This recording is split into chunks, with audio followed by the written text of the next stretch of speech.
Yo, what is up? You have found We Like the Blazers. I am Brandon Goldner. My hair is on fire because we just got done with a huge trade deadline. And also the Blazers are on a huge winning streak. And also there's more daylight at 5:15 p.m., which is great. And also there's a forecast for 6.5 inches of snow, not a Vanilla Ice reference, right here in New Haven. And across from me, as always, through the screen, it is the one and the only. And I hope that there aren't multiple of him because that would be very strange. It is, in fact, Connor Bergen. Connor, what's up, brother?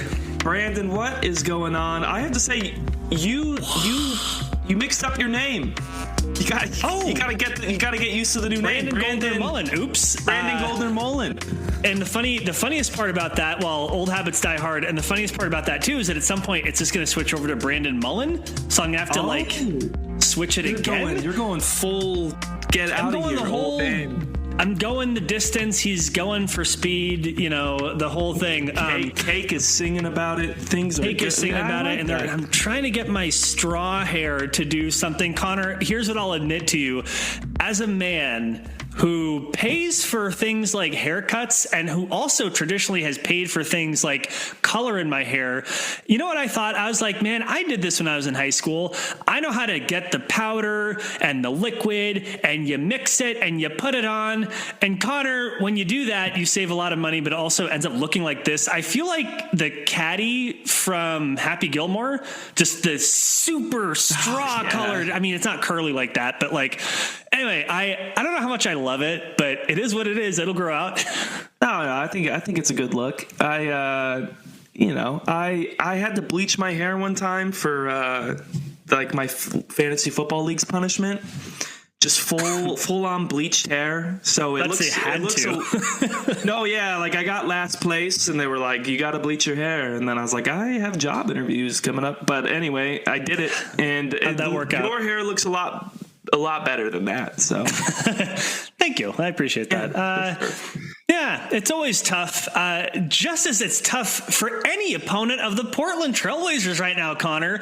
The Blazers have indeed won 10 of their last 11 games, make it 6 in a row after taking down the Sacramento Kings.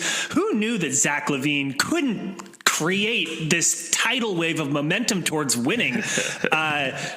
By the way, it's hard to incorporate new players into your team, so shout out to Sacramento and to Zach LaVine. But the Blazers, Connor, the Blazers, the bliggity Blazers. What's going on in Portland? What is in the water? What is in the locker room? The water is good. It's good to drink right now. I will say it's hard to incorporate a player like Zach LaVine when you have to immediately go and play against Toumani Camara the next day, because that is what's going on right now. The defense is so good, Brandon. Like it's inspiring. It's inspiringly good. The crowd is feeling it. It's just, I am so confused. I'm genuinely confused on how this switch got flipped. But over this 6-game winning streak, and all the games were at home, so just beautiful timing on the Blazers' part. The defense has looked so versatile, so athletic, so long.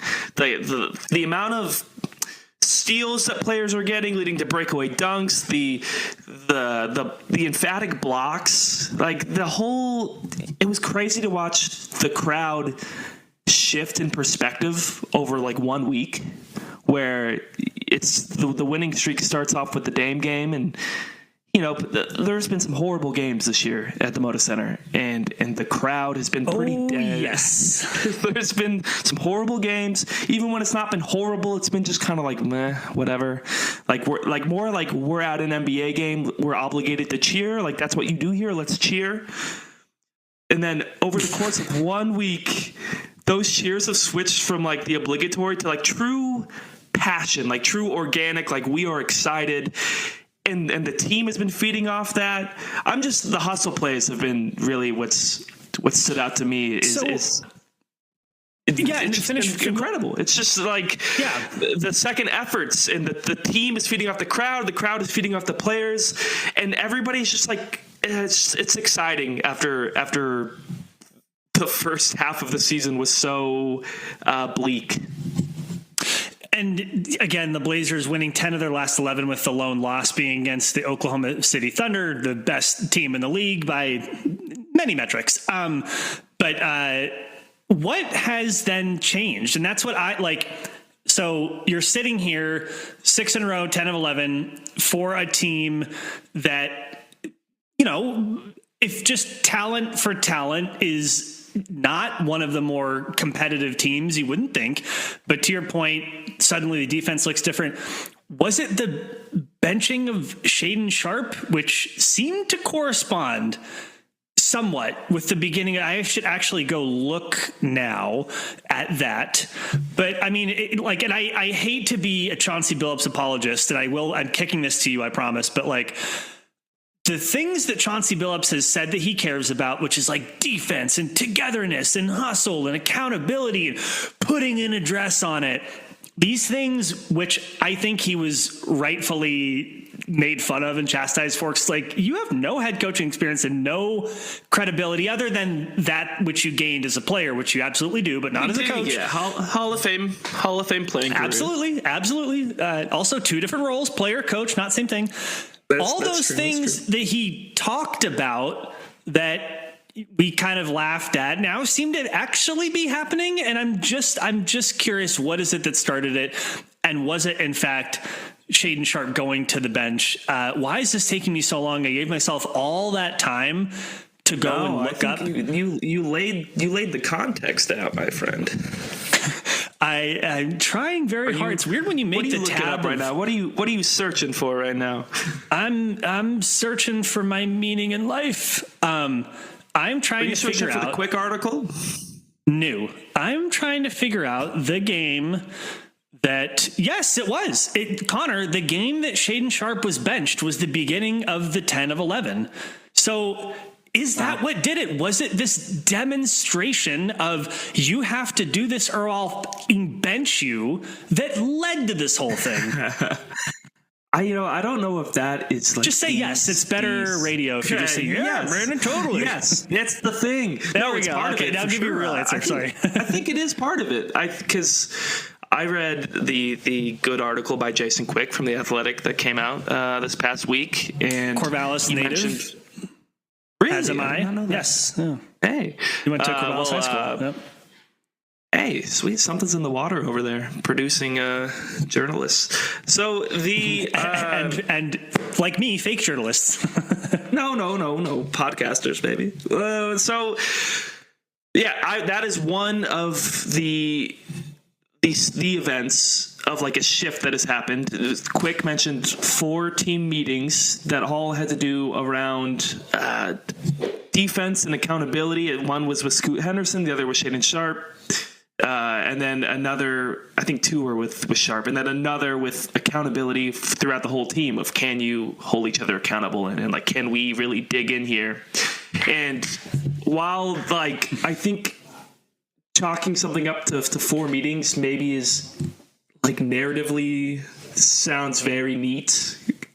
I do think that is part of it. Like, can I pick at that, what you just said? Yeah. Because it's not like this is Chauncey Billups' first year. If this were his first year as head coach and this happened at this moment, I would kind of be like, yeah, this was totally it. Had to be it. Like what else could explain it? The reality is that he's been this team's coach for more than 100 games. More than 300 games, and right around 300 games. 8, 16, 24, 30. He'll be at 300 some at the end of the season. He's been there for a while. This is his 4th year as coach. And I can't imagine that he hasn't held people accountable before this. Of course he has. He's talked about it. He's talked about it in the media. It's landed well, sometimes not landed well, right? So like, that's like, I agree with you, and feel free to respond however you feel is appropriate. On the one hand, it's like, yeah, maybe that's it. The 4 meetings and the benching of Shaedon Sharpe. And that's what got everyone to really see that Chauncey Billups is serious about this defense and accountability thing. On the other hand, he's been here for a while and he's been espousing these principles. And now you rip off 10 out of 11. So I don't know what to make of it. I think it's one part of the equation because the defense has taken like a new life over the last 11 games. They're number 1 in in defensive rating and points allowed. They're like number one in the important categories. It's crazy. Not something that you would. When is the last time we have said that about a Blazers team? Probably like the Wes Matthews. I wasn't alive. I don't think. I mean, they were pretty. They were. I guess they weren't like elite, but they were pretty. Yeah, okay, fine. They weren't number one, but it is an 11 game sample. So the last time, I guess your point is the last time we could say the defense was like a driving force is probably like when Wes Matthews and Nicholas Batum and those guys were going. So you're totally right. I think a couple things have come together. Cronin, the old Papa Joe, he does have a Joey vision. C. I've got words for him later in the program. We're going to get to the trade deadline, our listeners. But he does have a vision of long, athletic, like defense first. And Billups is a coach that has been preaching those principles as well. And you are finally starting to kind of see it come together from a sustained standpoint of our forwards are like tormenting people, and the athletic centers in the middle are holding their own, and the guards have seemingly bought in more. Like Scoot Henderson, his offense has been, which by the way, Scoot Henderson, I'm so happy that he has seemed to just flip a switch himself. And Let's talk about him in a little bit, yeah. Yeah, a lot of it has been his offense, but a lot of it has been his defense. When I talk about these hustle plays that are like catalyzing the crowd during games, Scoot has had like 3 or 4 of them over the 6-game winning streak at home, where he's like diving for loose balls out of bounds and then throwing it back in and getting steals and stuff. So that is coming together seemingly like for the first time for a sustained level, and you can see kind of what they're doing and what they're trying to build from a roster standpoint, and it's pretty nice. So that is a big part of it.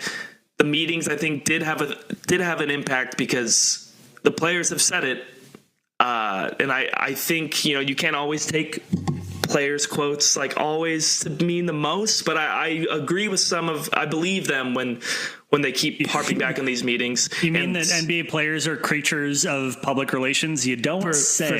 For sure. You don't say. Simons yesterday was like, we're communicating better. Like we all have taken, just so that we've all stepped up to the challenge on defense. And I think it helps when you're winning more. They got a few wins. Yeah. Now it's like, okay, that just feeds into this. Let's keep doing it. So like it's all kind of forming together in like one momentum. And here's the other thing: players are playing well on offense. That's going to be a big difference. DeAndre Ayton has played the best he's played in a Blazers uniform. Denny Avdia is like fully coming into his own. The Scoot and Shaedon are playing Scoot the best stretch he's ever played, and lending hope to like, oh, he could be a real player. Shaedon has kind of been more hot and cold, but like as off the bench, like producing 20 points every now and then, that's gonna help. Like, so it's everything. And Toumani Camara, Toumani Camara, I think is waiting for you to get to Toumani Camara is I think he's the MVP of the winning streak. He is so freaking good. Like I'm sorry. I'm drinking some of the Kool-Aid, and maybe it's because I've been around the crowd you're lately. Inebriated with Trailblazers potion. I'm high on the Blazers potion right now. There's a lot of stuff going on. Blazers alcohol level is way over 0.08. It's high. Yeah. So it's a lot of things coming together at once. A lot of things at once, and so I agree with your assessment. And let's also talk for a second about Toumani Camara, because you were gushing. I could, like, the glow, your cheeks were rosy with so much positive energy for Toumani Camara. And this is despite the fact that Connor last game, he had like 4 points. He made like 1 shot or maybe 2 shots. Didn't matter. Dude was still all over the place and like played 36 minutes and was critical in the win. Like that's like, this kind of goes into the trade deadline stuff, but I'll pull it back from there. Just that there are some minds who are like, why didn't the Blazers trade Toumani Camara? Shut up, and we'll talk about that. It's ridiculously stupid. Leaving it aside really quick, but question for you.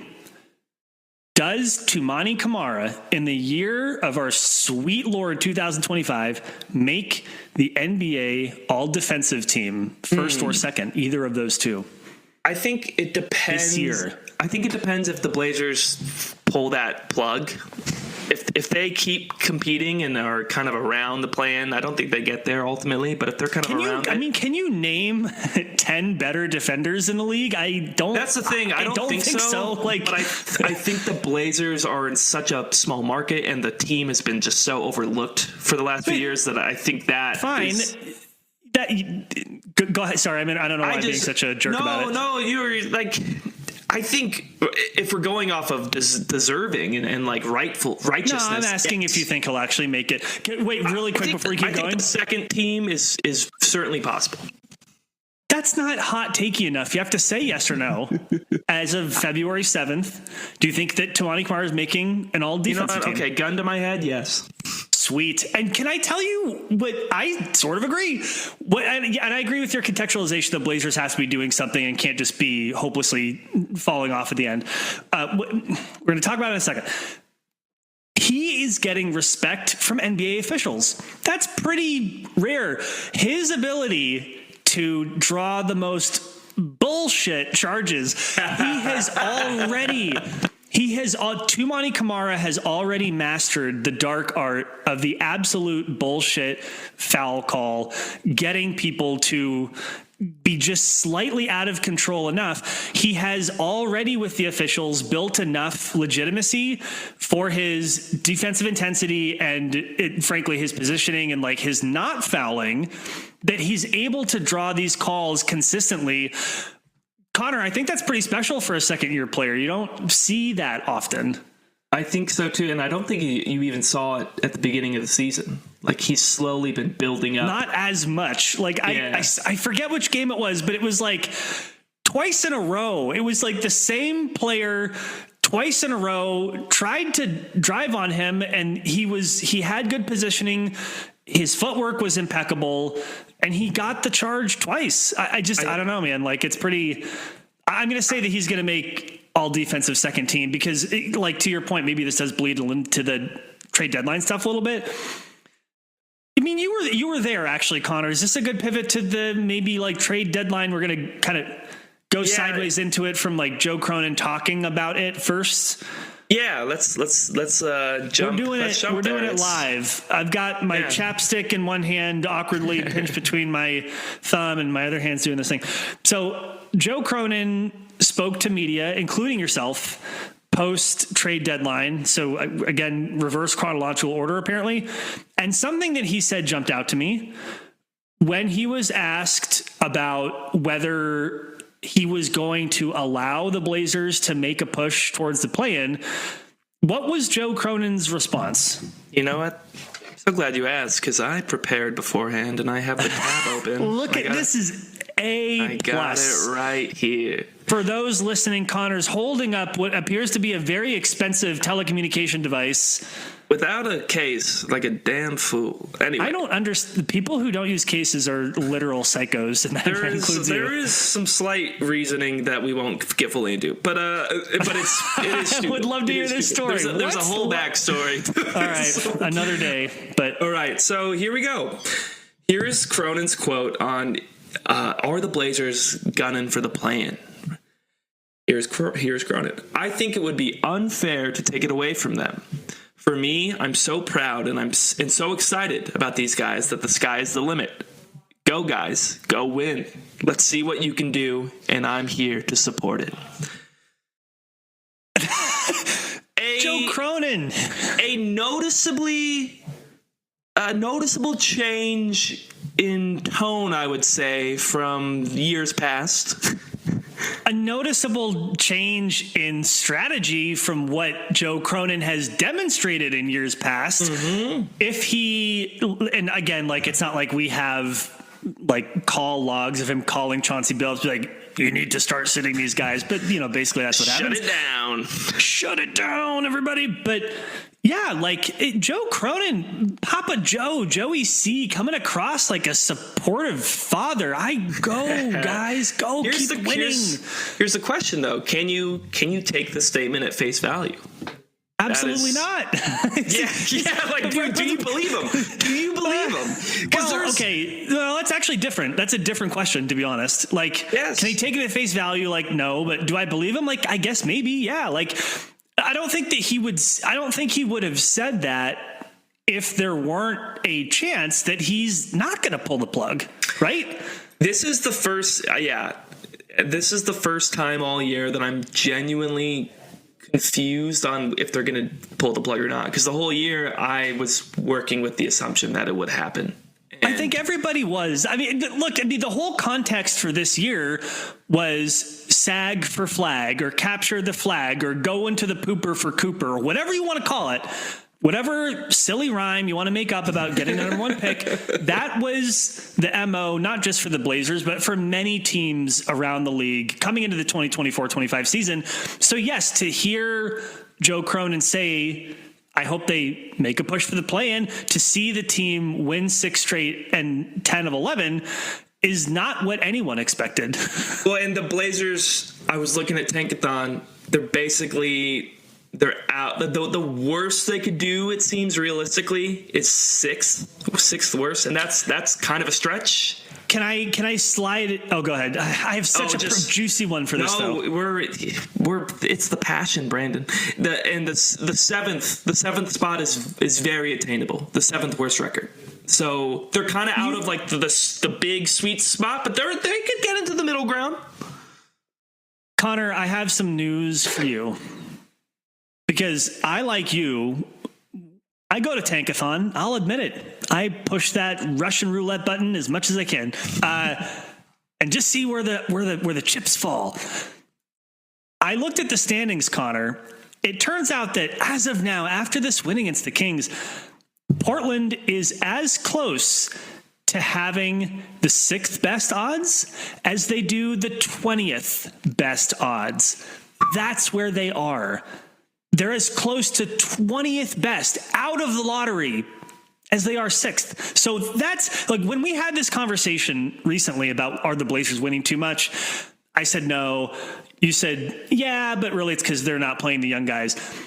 My argument was predicated on, well, you're not going to get like a top 1 or 2 pick. So, who cares? Falling out of the lottery completely, I don't think was... Not really what I was thinking in that moment, to be honest with you. Like 20th best odds was not what I was thinking. Yeah, no, and that's a good point you're making, because I believe what you're saying right now is I'm not changing my opinion from the other day that the lottery doesn't matter, because you were working off the assumption that at worst they would be around like 8 or 9, probably 10 maybe, Getting into the playoffs... But don't get it twisted, everybody. I practically jumped through the roof talking about the winning streak earlier, about 15 minutes ago. If they made the playoffs, that would be horrible. It would be such a bad mistake. It would be fun. It would be fun, and I would show up to work and I would enjoy it. To be honest, I would enjoy it, but it would be a mistake for the good of the future. So I hope he wasn't. Part of me thinks he's like, they're not going to get the play in. That like they're not really that far off. Again, I just said like they're not that far off, and especially if the Blazers now, with the reinforcement of a trade deadline where they stood pat, are really going to continue hitting the gas as other teams don't, it creates the condition where it's more likely that they could at least get a play-in spot. I want to say this. The 6 games in a row is really, really cool. The 10 games out of 11 is really, really cool. And it's a lot of fun to watch. And there's so much in here, which is very interesting and very cool. Not for this podcast, but does make you think a little bit about Chauncey Billups as a coach. If like just took this long for his philosophy to be exuded through the team. It's a small sample size though. But anywho, I just want to say 6 in a row is awesome. 10 of 11 is awesome. Can we talk about the trade deadline? Yeah. Well, I feel like. Well, actually, before we do you agree that gunning for the play-in would be a mistake? Is that where you feel? Yeah, I mean, yeah, it'd be a mistake. Okay, yeah. And I want to build that out more as we talk about the trade deadline, because it's in the context of what it means for the team this year and moving forward. But short answer is, yeah, I think it would be a mistake. It would be super fun. I mean, yes, really quick, the delusions, if you allow yourself to nibble on the peyote of playoff basketball, and you're like, all right, well, if they make the play-in and they're feeling good and they win those games and they get the 8th seed or whatever, and they like OKC gets injured or it's something, and like I don't know, like, oh, wouldn't that be so cool? Like, yeah, I guess, but it's to what end? It would be interesting and fun and cool, but to what end? Like, I'm thinking like Patrick Beverley like ripping his jersey off when he wins the play-in game, like the first year that I didn't forget what team he was on. Was that like the Timberwolves? That was the Timberwolves, yeah, right. Yeah, that anyway. was like the first year of the Timberwolves resurgence. Yeah, so I don't know. Like it's like the guy on the podium who's like taking the bottle and spraying himself with champagne, and he's like 11th place. It's like one of those. But like, I think it'd be a mistake if the Blazers made the plan. Trade deadline. Contextualizing it like NBA wide, would you say that this was the most impactful trade deadline of our lifetime, given what happened? I can't think of anything as major as this one. So, and what we're talking about is, you already know, if you're listening to this, Luka Doncic being traded from the Mavs to the Lakers for Anthony Davis and a first. Even that just right there. Then you also had, De'Aaron Fox going from the Kings to the Spurs, and, the first step in San Antonio affirmatively telling Wemby, like, you want to win right now? Okay, fine. Sounds good to me. Jimmy Butler going from the Heat to the to the Warriors. I don't know why I said Lakers. That'd be kind of weird. Strange move there. And then a handful of other moves. I'm just making sure I didn't miss like any of the big ones. That's pretty much it as far as, and then there's a whole bunch of other ones, but like the point is the NBA was fairly active. 25 teams, I think, all made trades. And the five that were 5 teams did not. The Orlando Magic, the Blazers. I don't know the other 3. Sorry. Yeah, I'm not gonna have that. By the way, I think it's just funny that, like, remember the prediction I made that the Blazers and Magic would be trading for Anthony Simon, but that didn't happen. So in the context of the NBA doing all of this stuff, and you have this monumental move of Luka Doncic, who's this, MVP candidate in his prime, going to Lakers. It's like, and also again, like, fucking Lakers, man. Are you serious? Like, I'm just so again. It's so annoying. Like, oh yeah, we gotta be relevant again for like the next 10 years. Thanks, Dallas. But that's Dallas' fault, to be honest. There's something weird going on in Dallas. They're refunding season ticket holders, and which that's good. That's nice of them. Ouch. Yeah, ouch indeed. Very strange stuff. Pretty bad. It's really bad. In the context of a very active trade deadline, the Blazers, they looked at their roster and they said, nah, that's okay. Let's start with you, Connor. What is your take on the Blazers deciding to stand pat at the 2025 trade deadline? No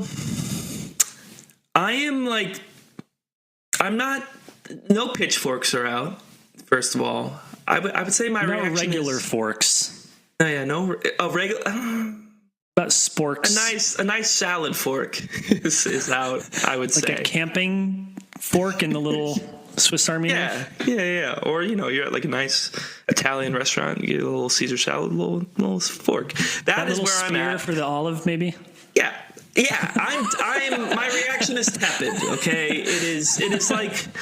It's kind of like, okay, I wanted some good juice. Didn't get it. And just on this podcast a week ago, I said I'm damn near the point of just trade some of these veterans. Yeah, which is why your response is surprising me so. I I thought over it some more over the week. Connor Bergen, the flip-flopper. Yeah, I'm a flip-flopper, and I'm You're being like John Kerry on a kite surfing. I'm being open about the flip-flopping to not be clearly the biased Portland media is just trying to protect Joe Cronin. Yeah. But I am Joe Clearly, Cronin that's called what's me happening. and he said, "This is what you need to say, sir." That I've had That's very why few you don't have a case on your conversations. phone. It's because he has a direct line and you can't mess with the reception.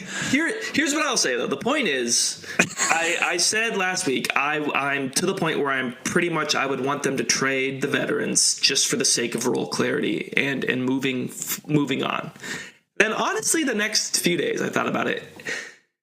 I think the biggest okay, I don't want to say this. First of all, I think the damage has been done from a record standpoint. I don't know about that. I think the biggest asset the Blazers could have got this season was their own lottery pick. So that's one thing. I think the wins have kind of already come. Two, though, and this is where I'm more thinking about if they're gonna pull the plug, which I think is still. This is the main reason. If they're gonna pull the plug, which I think is still on the table. And so that means Anthony Simons, Jeremy Grant aren't going to play much at all after the deadline. Then holding on to them isn't going to, A, mess up the development for the young players, and B, like the lottery can go back to a more good, more ordinary standpoint for the Blazers this season, and they can be around, they can be sniffing, that top five more promisingly. So that is kind of where if they're going to shut them down and they weren't getting the offers that they were hoping for, then what damage does holding on to them for the summer do? Does that make sense? Yeah, I can answer that. There's a couple things here. One is that there's no guarantee that the market gets any better by the summer. In fact, it could get worse, could stay the same. Second one is specific to Anthony Simons, that you are missing out on a year of him contributing to your playoff run before he becomes a free agent, which you've now lost. So now if you trade for Anthony Simons, you're getting him for a year, and that's maybe all. So that's a problem. So that's my response there. There's something else in here. Well, I want to let you to continue, because clearly I'm building the platform upon which to do all of my bloviating. No, yeah, okay. Yeah. Like looking around at the offers that were going around, like the one that really kind of stung was the Lakers getting Mark Williams for an unprotected first and Dalton Connect. But then it's like I think Mark Williams has more value than Robert Williams right now. Like that's who you were maybe hoping to get in there, and I don't know if like I understand why the Lakers went with that package over the deal for Robert Williams. I'm putting some slight trust.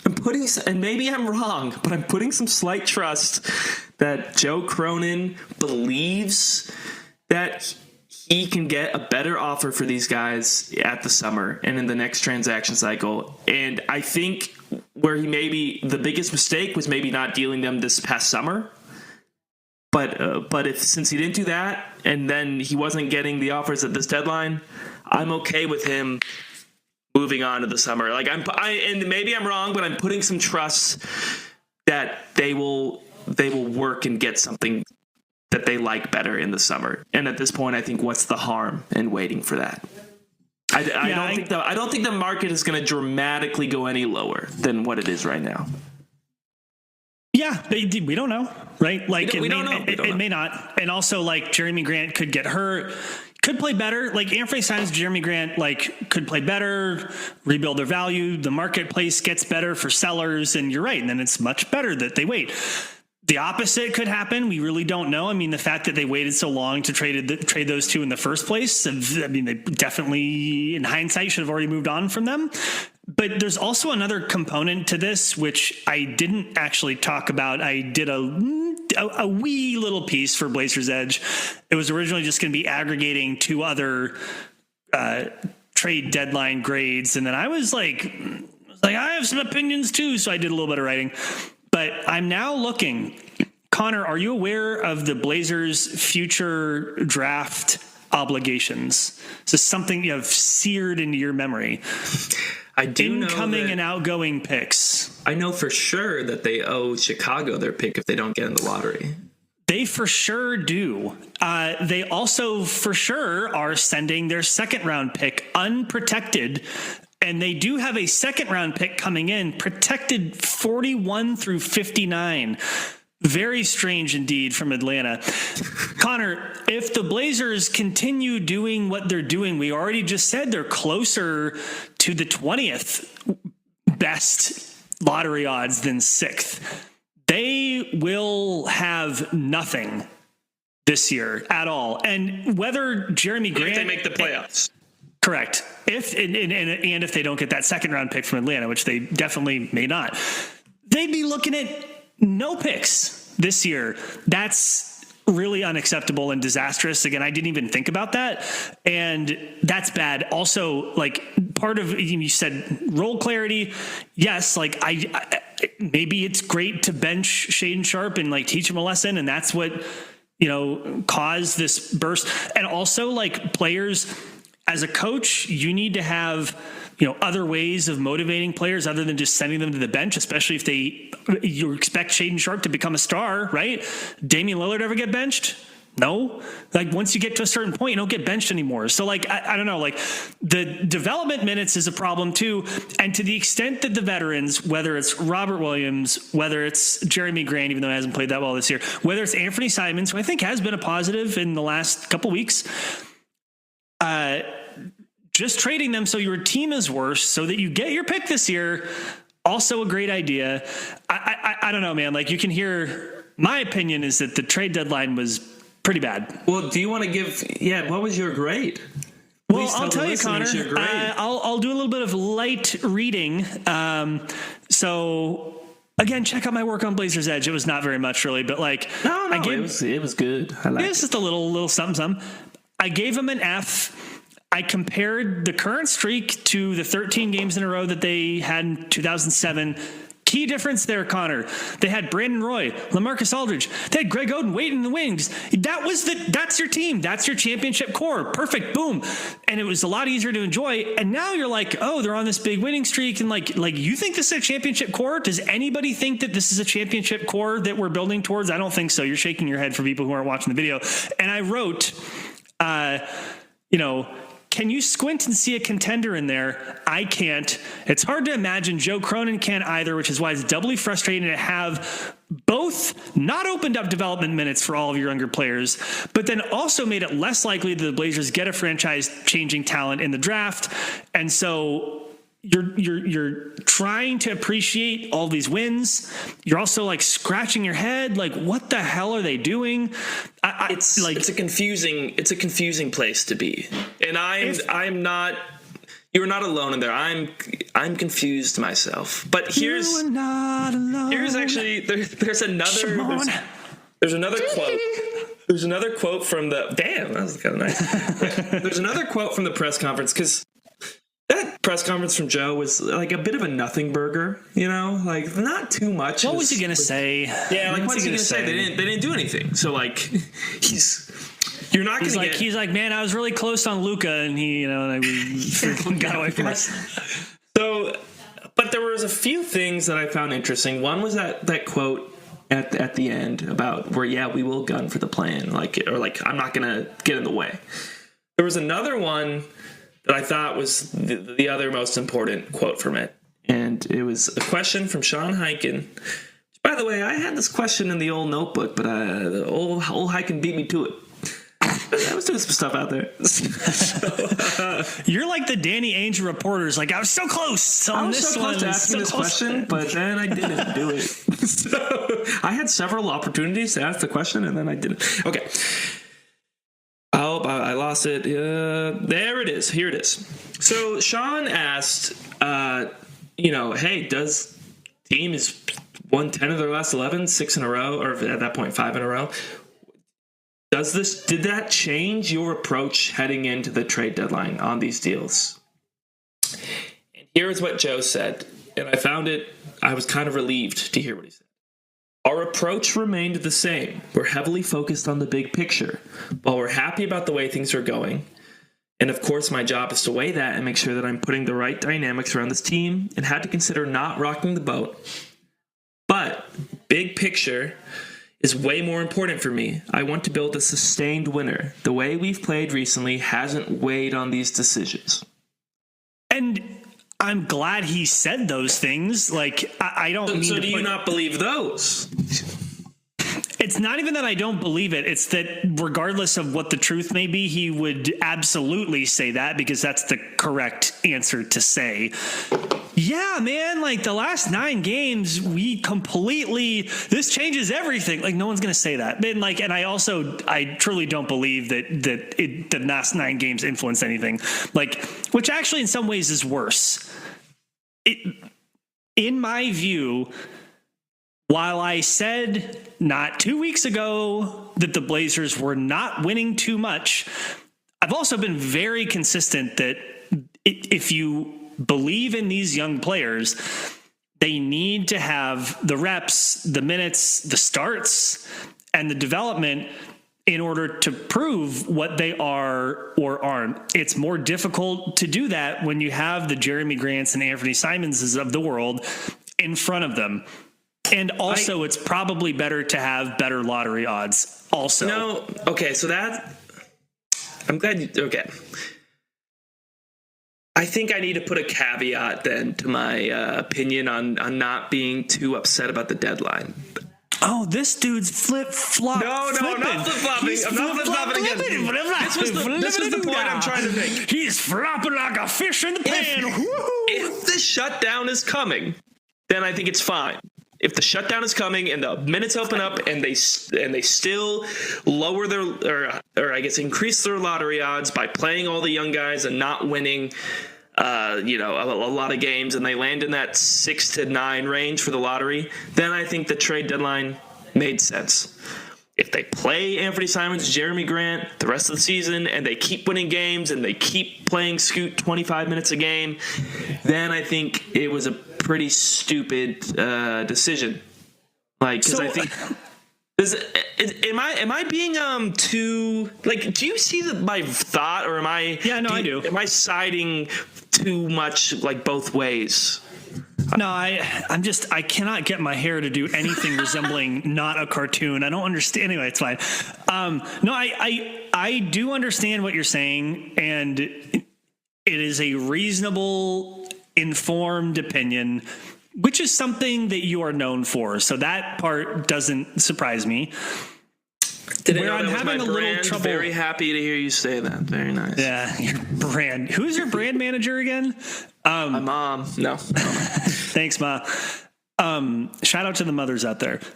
The thing that I have trouble with, I keep going back to the Anthony Simons running out of contract part. That's part of the trouble.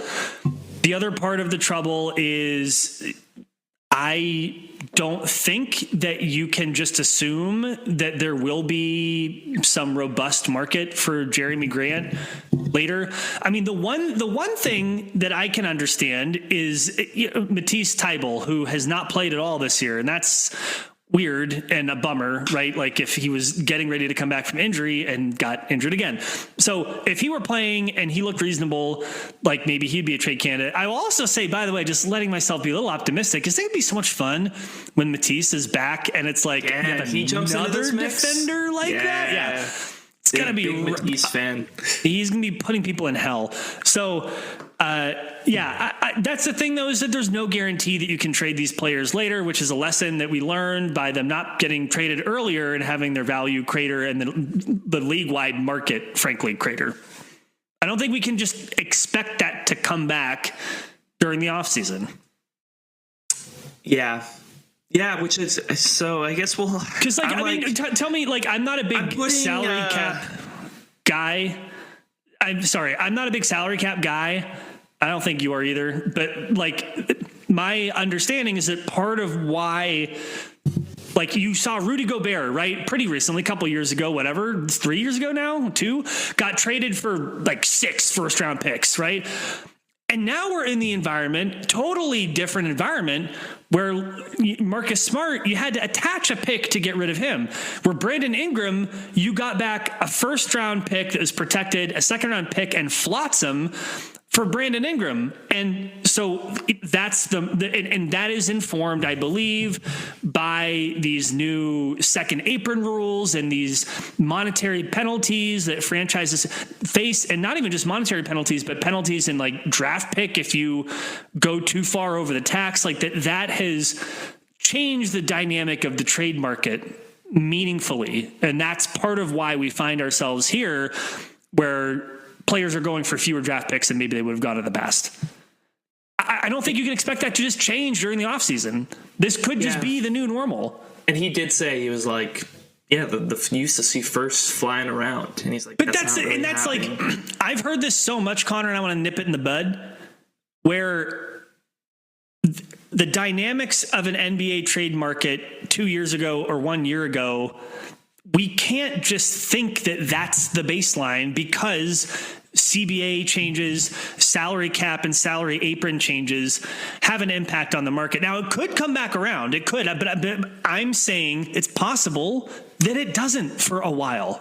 Here's my thought process right now.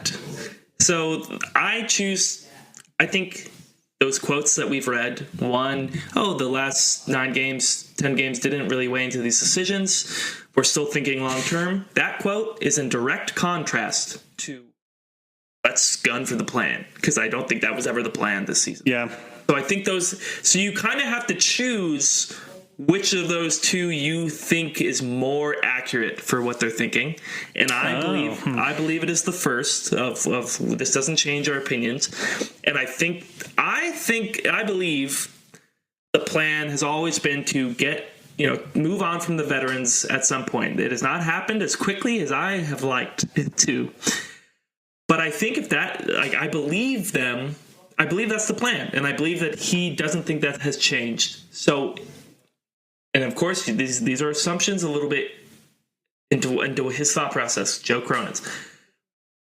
But taking that and assuming that, then I'm choosing to trust that then he thinks it's better to move them in the summer than it was here. And like then it's just like a test of, at this point, it's like a test of faith. So like maybe I will look like a big idiot in the summer if we move into the next regular season with Jeremy Grant and Anthony Simons and DeAndre Ayton, like all of them still on the roster.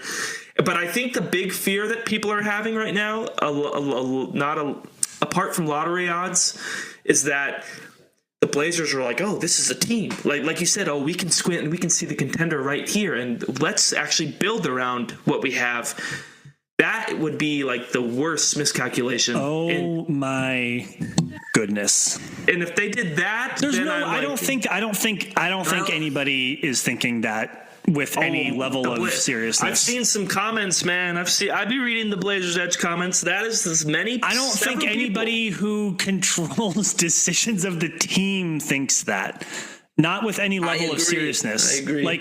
Because also, I feel like it's important to note, and actually very cool, making this distinction clear. I think it's very cool that the Blazers appear to have players who would contribute and play big minutes on a really good team. That's incredible. I can see Toumani Camara playing big minutes on a really good team. I can see Denny Abdia playing big minutes, especially fifth, sixth, in the rotation, 40 minutes during a playoff series, right? Because at that point, it doesn't really matter whether you start or whatever. I can see that. What you can't see, or what I can't see, I don't think anyone can see, that there is A+ every down type of star in here somewhere. We would like Shaden Sharp to become that. Maybe he still could. Haven't really seen it yet. Be kind of cool if Scoot Henderson became that. Haven't really seen it yet. Don't think Denny Avdia is ever going to be that. I don't think Toumani Camara is ever going to be that. I don't think Donovan Klingon's ever going to be that. By the way, Donovan Klingon, someone else you could see playing big minutes on a good team. He has a lot of areas in which he needs to grow, but you could totally see it if you squint. So that's cool, but that is different from saying, yeah, totally, just put these guys in the oven and a championship team will pop out eventually. Again, I'm such a boomer, Connor. 2007 was like 20 years ago now, which is crazy. I remember that. I remember that year. That was so much fun. That was like my first. You were twinkle in your father's eye at that point, weren't you, youngin? But that was one of the first true like hope I had ever felt in Rip City. Yeah, hope is a good feeling. But that was a team that you were like, yo, this is going to be a championship team. Cool. And we don't have that right now. So, I think that I feel like we have beaten this topic to death. I think we've done a good job of talking about it. But yeah, the trade deadline came and went and the Blazers didn't do anything. And this is where they are. So if you were to guess, is it more likely that the Blazers continue ripping off wins, or do you think that the bottom's fallen out? I think number one defense. Number three net rating. I think the shutdown is coming, but but I'm not positive. I don't think it's so. Like, okay, let's talk about this and then maybe bounce after this. But let's talk about the shutdown if it happens. Do you think that Papa Joe would pull the plug on a winning team? Wouldn't it have to be like you have to at least see like 2 losses? Oh, okay, shut it down. I think that's what needs to happen for him to do it. If he pulled the plug on a team that had won like 11 wins in a row, if they I think that would become national fodder for scorn. People would be like, what the hell? Like, F you, Rip City. F you. So I think they need to have like a week where they lose and they come back down to earth, because one would imagine they're not going to win every game for the rest of the year. Like, they're going to have some lumps. And so I think that would be needed, but I think that's going to happen. And then I think that's when you start to see some people start to go out of the rotation is my guess. Let me just, let's test that theory. I agree with you that that's what they would need to lose first. I also don't think if they're going to pull the plug, I don't know if it's still a little early, is it? I don't know. But their next 4 games, their next 3 games are all on the road. Timberwolves, Nuggets at altitude, That's a rough one. Then their 4th game is at home. But unfortunately, it is against my fellow 40-year-old LeBron James and Luka Doncic and the Los Angeles Lakers. By the way, look, we should talk about LeBron. Amazing. 40-some-odd points, 18 rebounds. He's shooting from the logo. Crazy. But those 4 games, Timberwolves, Nuggets, Lakers, then they play Charlotte, Utah, Washington, Brooklyn. So you've got this weird little whiplash of you got 4 very difficult games. Then they've got some very, very winnable games. They could like so they're in a weird stretch. They could do it up on that second stretch. Like, even if they lose 3 of the next 4, I think it feels a little early to shut down. Then they could maybe fatten up on some of those bottom dwellers, and I don't know, man. It's just Do you think Joe Cronin's like, please God, lose this next 4? I think so. And then we get out of here. Like, then we pull the plug and we try to get a few of those losses against the easy teams. I think so, which is too bad, because like we should just be appreciating that they're winning games, which is super cool and fun. And like, yeah, it's great. It's great. But yeah, I mean, and listen, this is the job of any fan. No, it's not. As I am a fan / someone who writes and talks about the Blazers, I want to live in the moment. I also do like looking medium to long term. And ultimately, Connor, it is more fun when your team is expected to make the playoffs. You could say, oh, like, what a wuss, Brandon. Like, you should want your team to be a title contender. Like, I actually just like it when I expect my team to make the playoffs. Is like, that's cool. And I just want them to be good enough to do that. And I think you need to lose now in order to do that. That's all. You need one more. Know. You need one more pick. Like you said, coming out of this year with no draft picks would be a disaster. It would be disastrous. Now, here's the good news, Connor. We can now stop talking about the trade deadline. No more fake trades. Oh. No more what ifs. We actually now can drop the veil of analytic pessimism and quaff the sombrero of good vibes and just watch some basketball. The transaction portion of the season is now done. We're locking in. We're watching some orange balls bouncing through the rims. Do you have anything else before we leave? That's what I'm angling towards an exit here. I will leave with one thought. There's a lot of things to think about long term that makes this winning streak feel scary a little bit. But like you said, I'm scared at night. Scary was the wrong word. Scary was the wrong word. Just terrified. Things that make you feel maybe less palpitating anxiety of winning. No, not again. Wrong adjective choice. But I think that is how some people feel. Yeah. It's a little dramatic, scary, but I think that it's there in the context of sports. Yeah, sports context, scary, or just less good about it. And I think it makes sense.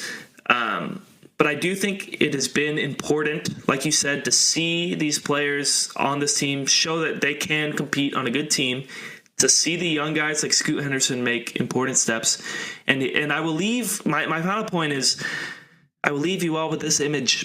After the Blazers dispatched the Indiana Pacers by 20-something points the other night, I heard almost, a slight sound from Whoville on the concourse, and it started off small or started off low, then it started to grow. Went out to the concourse, fans chanting "Let's go Blazers" as they left the building, and that's fun. That just right there was this is nice. Let's celebrate that. So I will leave you with that nice image, everybody. That is nice. I do, and man, being on the East Coast, obviously I can't go to home Blazers games. The chanting after you win a game and leaving Moda thing is fun. Going down the escalator, going down the stairs, people are chanting. It's a cool feeling, and I miss it, and I can't wait to experience that again. And if you can't wait to experience us again, you can always find us at WeLikeTheBlazers.com. You can find our podcast on pretty much any podcatcher. Just look for We Like the Blazers. We are also on Blue Sky. Search his name, search my name. We're also so proud. The pride is more bursting than Joe Cronin looking at his team winning 10 of 11 to be a part of the Blazers Edge family of podcasts and the Rogue Media Network, which includes Trail Daddy with Dave Deckard and Rip City Roundtable with Cory Dickman. And that's all for us. Appreciate you all. Until next time, go Blazers.